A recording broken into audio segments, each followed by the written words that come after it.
Hi everyone and welcome back to my channel. Today I'm going to be showing you how I made these bloomer style shorts. This is a project I've been wanting to do for like 2 years now and just haven't done it for some reason, but my boyfriend and I found a fabric store in Raleigh and I'm going to link it down below. It's a Mill Outlet Village, I think is what it's called, and they have apparently recently acquired their apparel fabrics section. With Joann's being out of business, it's been kind of a struggle for me to find apparel fabrics because even before they went out of business, all of the other stores just have always sort of sold like upholstery fabric and not a lot of apparel fabrics. So if you're in the Raleigh area and you're looking for a place to shop apparel fabrics, go to the Mill Outlet Village. So I've had these inspo pics in my Pinterest board for a while now, and we were shopping around there, just browsing, and I got to chatting with a couple of the employees there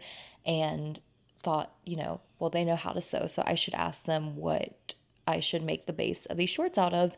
And they recommended this like cotton poly blend jersey knit type of thing, so it still had a stretch but was a little bit more breathable.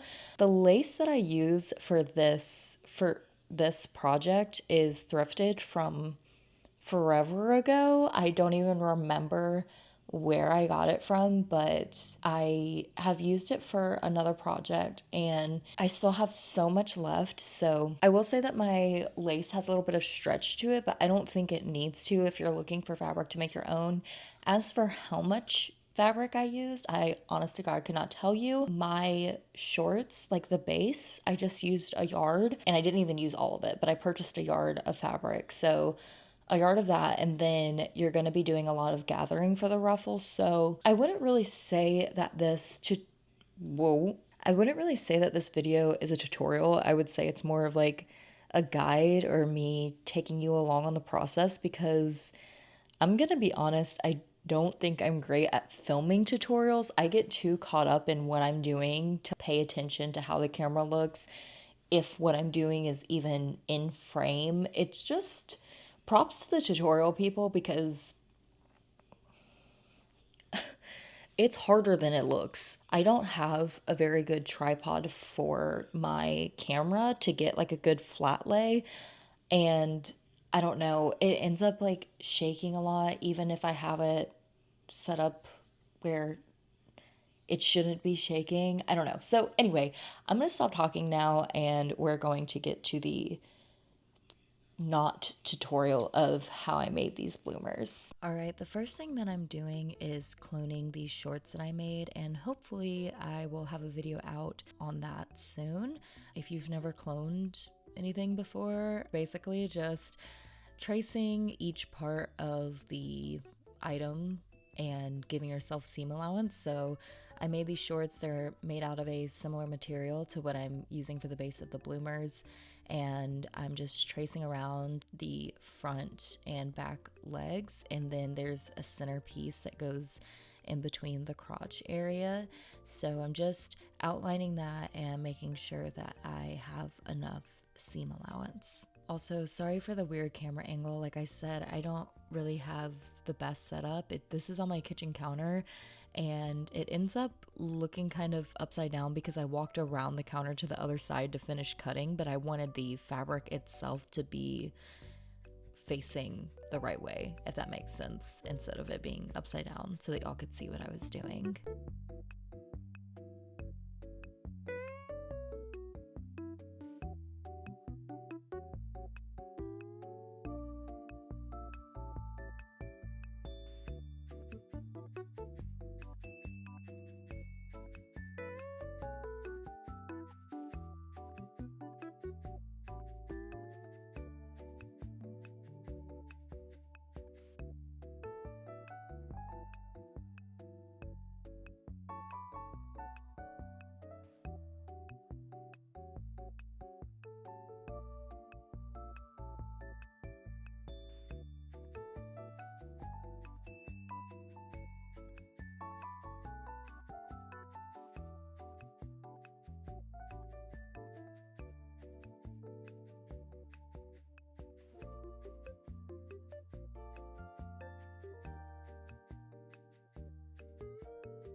So yeah, now I'm cutting and you can see I walked around to the other side of the counter and that's why it's upside down. If you don't know how to tell the front part from the back part of your shorts, the crotch section is going to be shorter of a curve. It's going to be a less exaggerated curve for the front part, and then the back, since it has to actually go around your butt and reach to the center of the pants, it's going to be a deeper curve. So mine isn't as exaggerated on these shorts, but that is a way that you can tell what you're doing. And my fabric is folded over, so there's going to be, of course, 2 panels for the front and 2 panels for the back.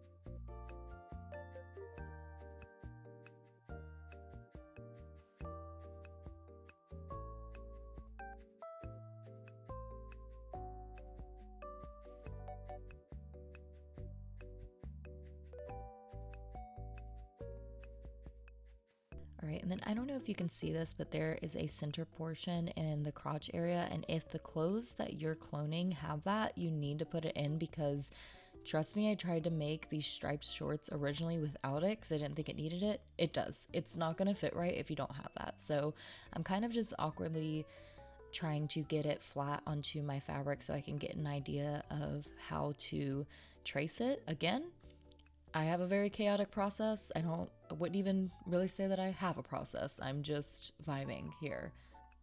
So now you can see I kind of just was like, whatever, I'm just gonna cut out a rectangle that is too big and then cut it down later. And you only need one of these. So yeah, you do not need to cut out 2. You just need one of these rectangles.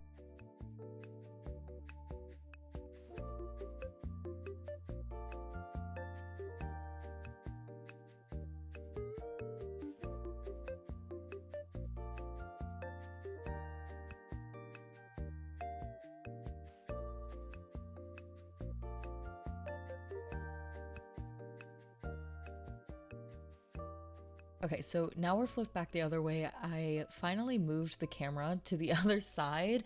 So I'm working, literally sitting behind the tripod, and my arms are stretched out around the camera just to kind of give you a better view. And the first thing that I'm doing is taking the front panels and the back panels, keeping those together. So on the right side, I'm working the front panels, I think, and then on the left side is the set of back panels. And the first thing that I'm going to do is pin the crotch area because we're going to sew that first. So you usually, with this process, you're going to sew the fronts of the crotches together for the front and then for the back, and then you'll join in the center, and I'll show you how to do that in a second. So definitely pin this. So here it is pinned together, and I'm just going to repeat the same thing on the other set of panels.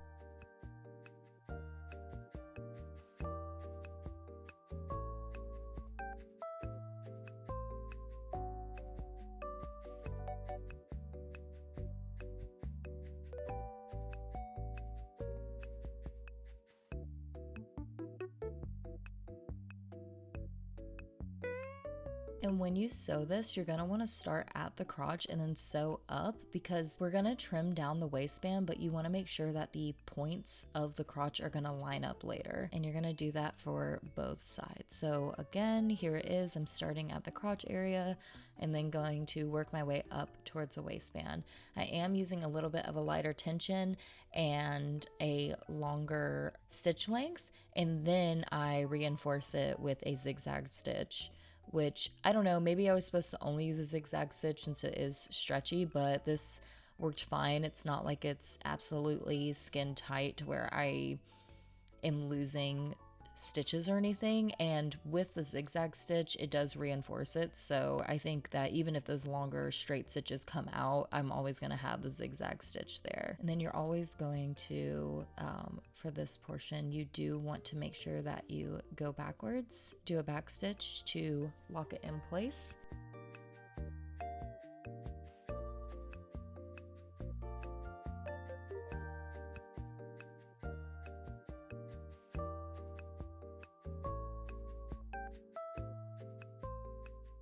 Now that I've done that for both panels, I'm going to take that center crotch piece and I'm folding it in half so that I can find the exact center of it. Well, I guess if I wanted to be super exact, I would use a ruler or measuring tape or something, but that's not the vibe for me right now. So I'm just taking a pencil and marking the center of that so that I'll be able to line it up with the seams of the shorts.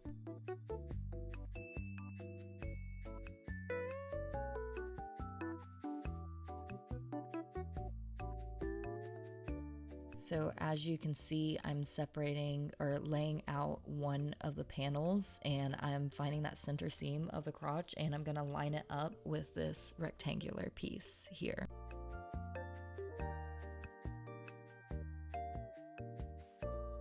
And I like to pin it in the center so that it stays in place.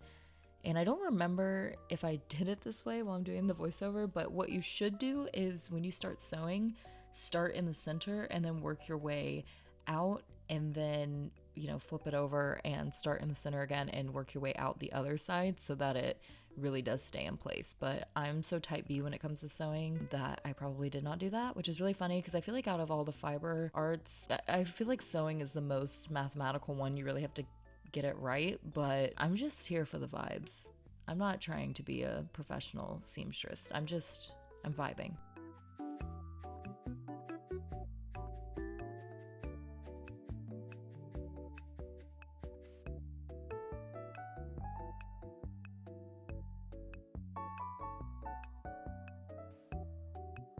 So yes, we are going to stitch across here. Same thing, the way that I sewed the panels before. Okay, yeah, see, clearly I just did not even do the right thing. And I know that I could skip the pins and just sew across them, but I don't have that many needles left. And at this point, I was just trying to survive with my one needle and not take any chances in possibly breaking it.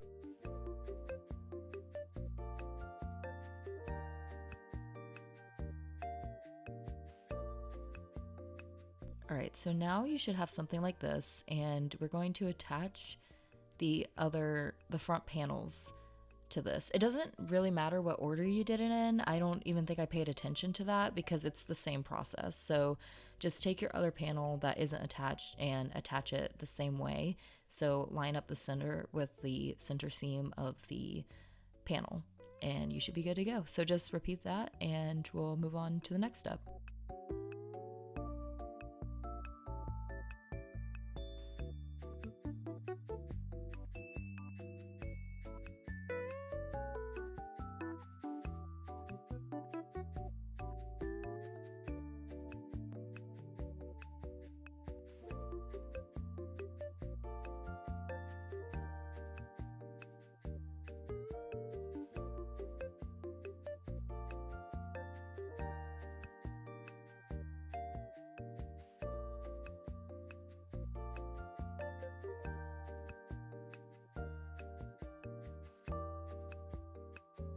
All right, so this is the only footage that I have of me cutting out the lace. You can see that I started trying to be really intentional and cut out around the flowers to sort of have a scalloped shape, but the way the lace pattern was, it just wasn't making any sense. And honestly, now that I'm looking back at the footage, I should have cut it diagonally if I wanted to do that, but eventually I just gave up and cut straight across, so I had straight rectangular strips of fabric. I would say if you're trying to make your own pair, just do a straight cut across. Do not try to cut around the lace like I'm doing here because it didn't end up working out for me, at least.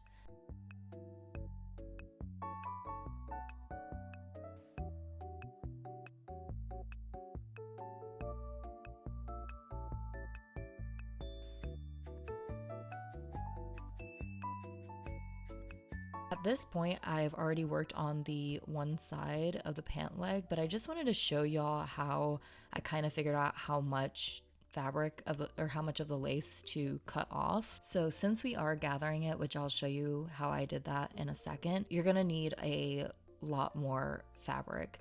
And I did 4 times whatever the width was of the pant leg. So you can see I'm folding it over 4 more times to show you that I did that I got 4 times the width of the pant leg for the lace. Oh my gosh, that's very verbose. I'm sure there's a more concise way to articulate that, but hopefully you understand what I'm trying to say. And for the lace part, you're gonna work one leg at a time and then do 4 times the width of the entirety of the pants all the way across, if that makes sense. So once you get past the crotch, you're just gonna wrap the lace all the way around the shorts.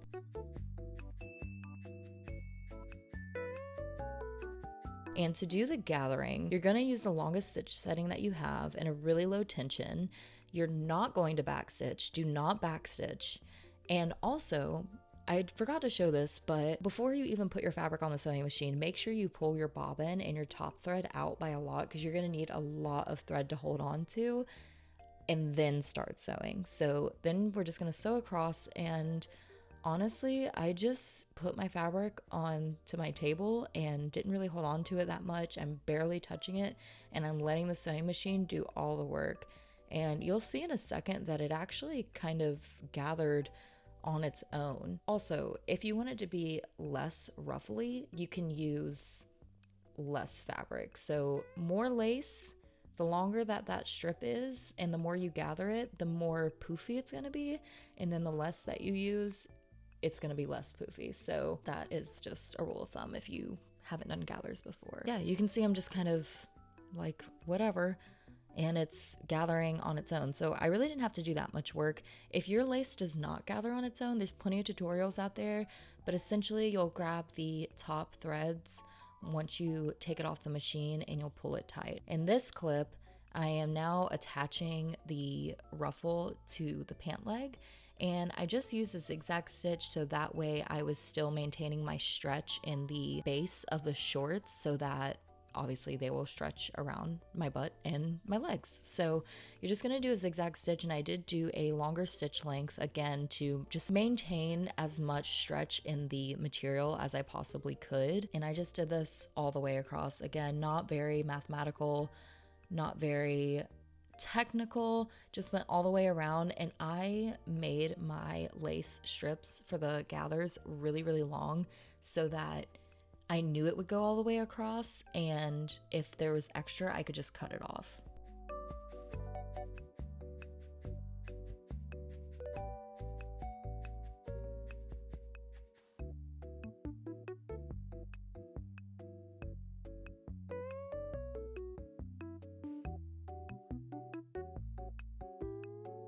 And now you should have something that kind of looks like this. You can see on the left side I already did 2 layers, but I'm just going to repeat that on the other side. And now I am working the lace all the way around the entire body of the shorts.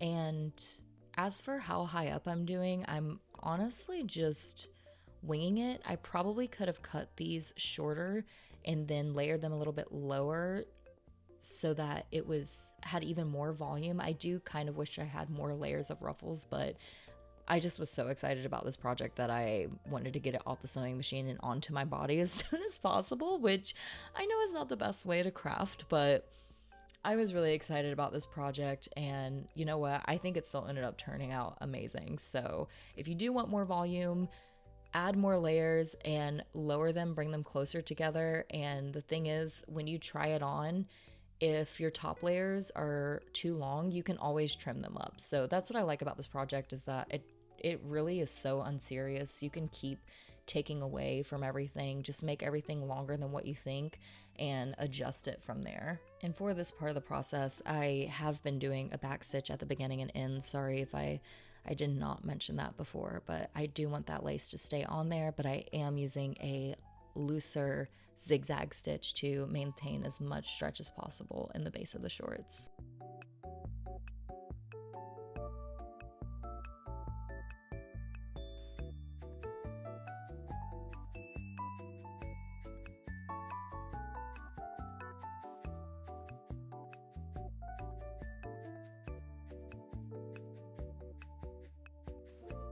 So now that we've gotten all of our ruffles on there, I am now making the waistband, which was just 2 rectangles that I stitched up on the sides with a zigzag stitch so that they will have the stretch in there.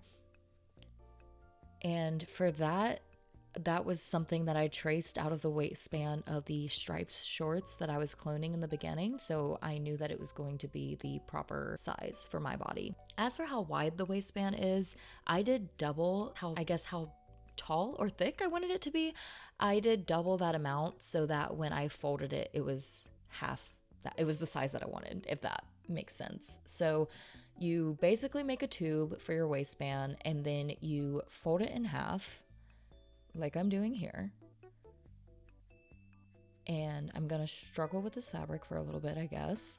With your waistband, you're gonna have it turned inside out and then fold it so that the wrong sides are inside. So your seam should be inside, like this. And then here comes the kind of tricky part, and I am gonna use pins for this. You're basically going to shove the shorts inside the waistband.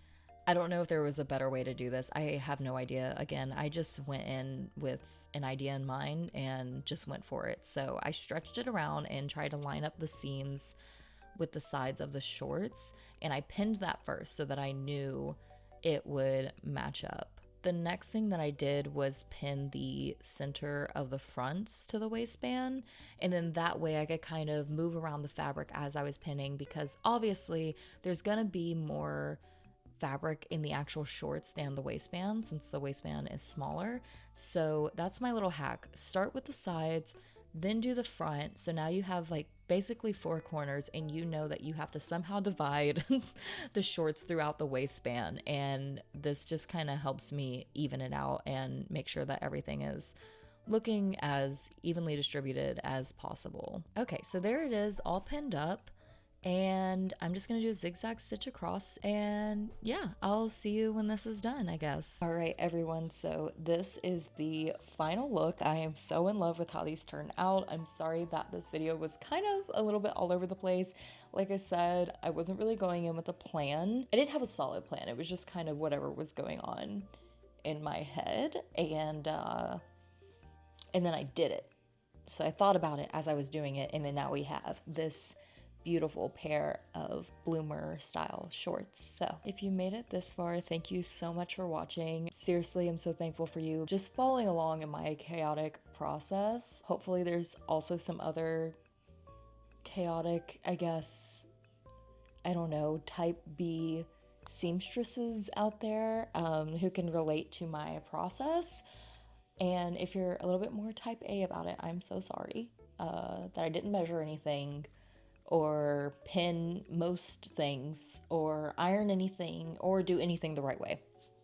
But we still ended up with this lovely, beautiful pair of bloomer shorts. At least in my opinion, I love them so much, and it's so rewarding to finally finish this project that I've had in mind for, like I said, like 2 years. So anyway, I hope you enjoyed this video, and if you did, make sure to give it a thumbs up. And if you make your own pair of shorts, please let me know in the comments, and also show me on Instagram. I would love to see what you make, and I'll see you in the next video. Bye.